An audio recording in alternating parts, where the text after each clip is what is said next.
My brothers and sisters, I need you to hear me clearly today. This is not superstition. This is scripture. This is not fear-mongering. This is warfare. The title of this message may sound strange, maybe even sensational to some of you. Witches hide these in your clothes, destroy them now. But let me assure you, this is real and it is biblical. In Scripture, we see that God takes physical objects seriously, especially when they are connected to unclean spiritual practices. There is a clear biblical precedent that garments, like other objects, can become defiled, cursed, or spiritually contaminated. This is not superstition, it is spiritual principle. Throughout both the Old and New Testaments, the Lord consistently warns his people to be aware of the influence of defiled items, including garments, and to separate themselves from anything associated with idolatry, rebellion, or witchcraft. In the book of Joshua, chapter 7, we encounter the story of Achan. After the miraculous victory at Jericho, God commanded that everything in the city be destroyed or devoted to him. But Achan secretly took some of the spoil, a beautiful Babylonian garment, silver and gold, and hid them in his tent. That single act of disobedience brought a curse upon the entire nation. Israel lost the next battle at Ai, and God revealed that Israel has sinned. Joshua 7:11. The offense wasn't just personal. It affected the entire camp. And what was part of that cursed spoil? A garment. A piece of clothing was enough to bring divine judgment until it was exposed and destroyed. That's how seriously God treats defiled possessions. In Deuteronomy 7:25-26, God gives further instruction regarding cursed items. You shall burn the carved images of their gods with fire. You shall not covet the silver or gold that is on them, nor shall you bring an abomination into your house, lest you be doomed to destruction like it. Notice the language. God doesn't say, put it in a drawer. He doesn't say, keep it for style. He says, destroy it. If you bring it into your house, you become like it, cursed. That's not metaphor, that's spiritual law. Even in the New Testament, we find this principle in Acts 19:18. After the name of Jesus was magnified in Ephesus, many who had practiced magic brought their books and occult objects together and burned them in the sight of all. These weren't merely beliefs they repented of. These were physical items they destroyed. That included scrolls, charms, and likely garments used in witchcraft rituals. They understood that repentance doesn't just involve the heart, it involves the house. What you possess reflects what you allow. The biblical pattern is consistent. Items can be carriers of spiritual influence, either for righteousness or for defilement. In the case of garments, especially those tied to idolatrous or occult origins, the spiritual contamination can be a gateway for demonic oppression, confusion, or spiritual stagnation. Today, many believers unknowingly wear clothes marked by occult symbols, rooted in New Age ideologies, or even handmade by individuals involved in witchcraft. While the fabric may look innocent, the spiritual imprint can remain. God's people are called to be holy, set apart, and spiritually discerning. That means not only guarding your heart, but also what enters your home and covers your body. When God reveals that something is defiled, the only proper response is to remove and destroy it, because purity matters and God won't bless what we refuse to cleanse. Witchcraft, both ancient and modern, thrives on the use of physical and symbolic points of contact. This isn't speculation. It's a documented spiritual reality. In both scripture and the testimony of those saved out of occult practices, we see a pattern. Physical objects are used as conduits for spiritual power. These objects, charms, garments, jewelry, even seemingly harmless decorations, are not inert. In the hands of a witch, they are tools to transmit curses, bind souls, or open spiritual doors. The power isn't in the object itself, but in what has been spiritually assigned to it. And many believers, due to ignorance or corruptness, allowed these points of contact into their lives without discernment. In the Bible, we see that God uses physical elements as points of contact for his power. For example, in Acts 19:11-12, even the handkerchiefs or aprons that had touched Paul were brought to the sick and they were healed. Why? Because God had anointed those materials as extensions of his work. But the enemy mimics everything God does. Just as God uses physical elements for blessing, Satan uses them for bondage. That's why you'll often find occult practices tied to candles, oils, pins, fabric, hair, symbols, and even clothing. Witches and occult practitioners know spiritual law better than many Christians. They understand that in order to gain access to a person's soul or environment, they need a legal right. That legal right often comes through one of the most dangerous liabilities in the life of a believer is spiritual ignorance. Hosea 4:6 declares, "My people are destroyed for lack of knowledge." Not the world, God's people. The implication is clear. Destruction doesn't always come through rebellion. Sometimes it comes through ignorance. And one of the most overlooked consequences of spiritual ignorance is physical bondage. When believers fail to understand the nature of spiritual warfare, they unknowingly give the enemy access to their lives, their homes, their health, and their peace. Satan doesn't need your permission if you've already given him access through ignorance.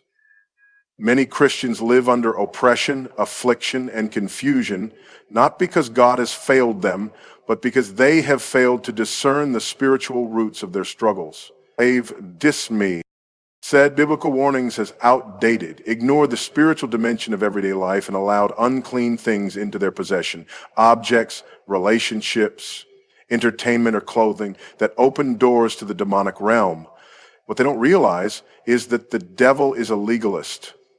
He looks for openings, loopholes, and unguarded territory, and when he finds them, he lays claim. This is why Ephesians 4:27 says, "Do not give the devil a foothold." That word, foothold, means opportunity, ground, or legal right. Spiritual ignorance gives Satan the legal ground to operate. If you don't know what witchcraft looks like, how will you recognize it when it's stitched into your clothing or symbolized on a bracelet? If you don't know that cursed objects invite demonic presence, how will you discern the reason behind the sudden heaviness in your house or the nightmares tormenting your sleep? Physical bondage can manifest in many ways: sickness without cause, mental confusion, emotional instability, relationship chaos, or financial blockage. These aren't always random. In many cases, they're the result of spiritual doors being opened through ignorance, especially through items we wear, keep, or honor. A garment given by someone operating in witchcraft, a souvenir from a pagan culture, or even a fashion trend rooted in rebellion can serve as a landing strip for demonic activity. It is also important to note that ignorance is not innocence. In the eyes of the spiritual realm, failure to know the truth doesn't exempt us from its consequences. That's why the Bible tells us to be sober, be vigilant, to be beside a pastor and a Bible study. The enemy is not playing games, and spiritual warfare is not suspended because we don't understand it. The enemy doesn't wait until you graduate seminary to attack. He exploits every lack of knowledge. The good news is this: when we gain knowledge of the truth, we gain authority. When we come into the light of God's word, we can identify what doesn't belong and expel it. You don't have to live in bondage, but you do have to wake up. Ask the Holy Spirit to expose anything in your life, your home, your wardrobe, your relationships, that gives the enemy access. Because what you don't know can hurt you, but what you surrender to God, he will cleanse, redeem, and restore. In a world saturated with fashion trends, it has become easy, even for believers, to prioritize style over spiritual discernment. But not every trend is innocent, and not every garment is neutral. There is a spiritual reality behind what the culture celebrates, what the industry produces, and what individuals choose to wear. Fashion is one of the most powerful vehicles of influence in the world today, and Satan, being no fool, has embedded many deceptive and occult messages into it. That's why believers must move beyond simply asking, does this look good, to asking, what spirit does this represent? Scripture calls us to test everything, hold fast what is good, 1 Thessalonians 5:21. That includes what we wear. But most Christians never pause to test their fashion choices. We wear what celebrities endorse, what designers create, or what culture praises, often without a moment of prayer or discernment. This is dangerous. Satan operates in subtlety, not just in the overt. He knows that if he cannot get you to curse God, he might just get you to wear something cursed, something designed to communicate rebellion, sexual perversion, or occult allegiance without you even realizing it. Many fashion trends today are rooted in rebellion. Think about it. How often is edgy fashion tied to themes of violence, lust, pride, or witchcraft? How many popular clothing lines feature pentagrams, serpents, the all-seeing eye, skulls, and other symbols drawn straight from occult and pagan traditions? These are not just aesthetic choices. They are spiritual markers.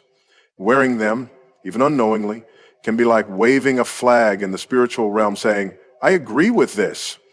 An agreement gives access. In Acts 19:19, when people repented from witchcraft, they didn't just change their minds, they burned their books and destroyed their tools. That included physical, symbolic objects. Today, some Christians would call that legalism, but the Bible calls it obedience. If we're willing to guard our minds and hearts, why wouldn't we guard our closets? If Satan can manipulate culture through music and media, why wouldn't he do the same through fashion? God is not opposed to beauty or creativity. He clothed the priests in garments of glory and splendor, but those garments were designed with holiness, not vanity, in mind. They were distinct, set apart for God's purpose, not to blend in with the pagan world.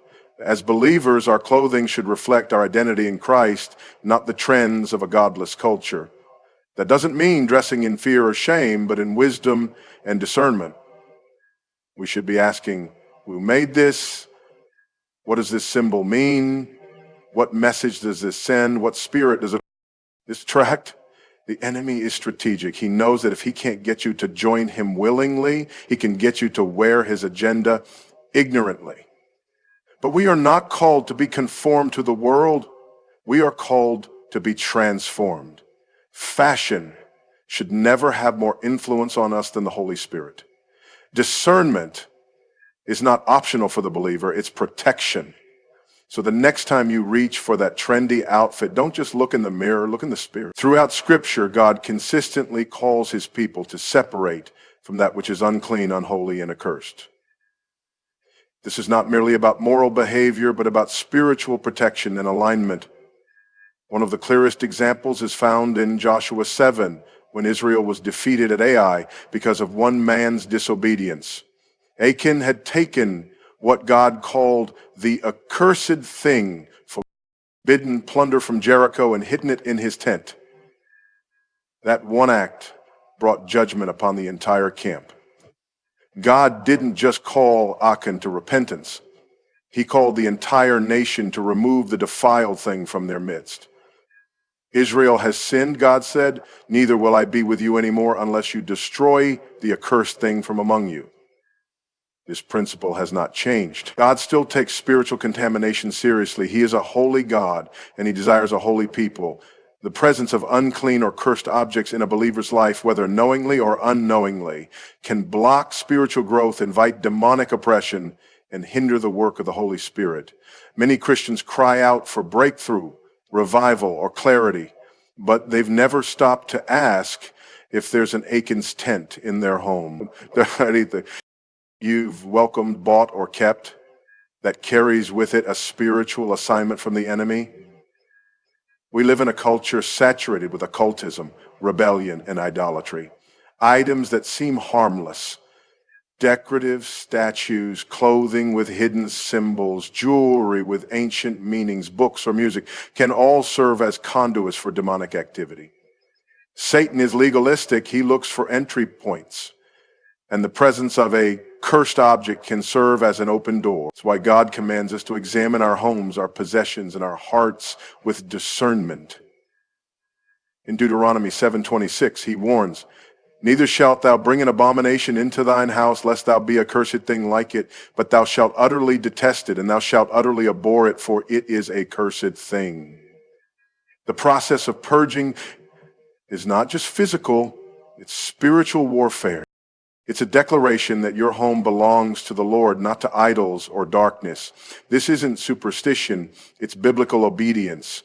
When believers in Acts 19 heard the gospel and turned from sorcery, they didn't donate their occult books. They burned them. Why? Because they understood that no remnant of rebellion should remain once the heart is turned to God. True repentance demands a full separation. Today, the Lord is calling his people to that same level of holiness.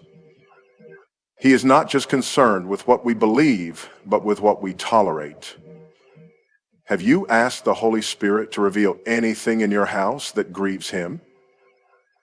If he shows you something, don't hesitate.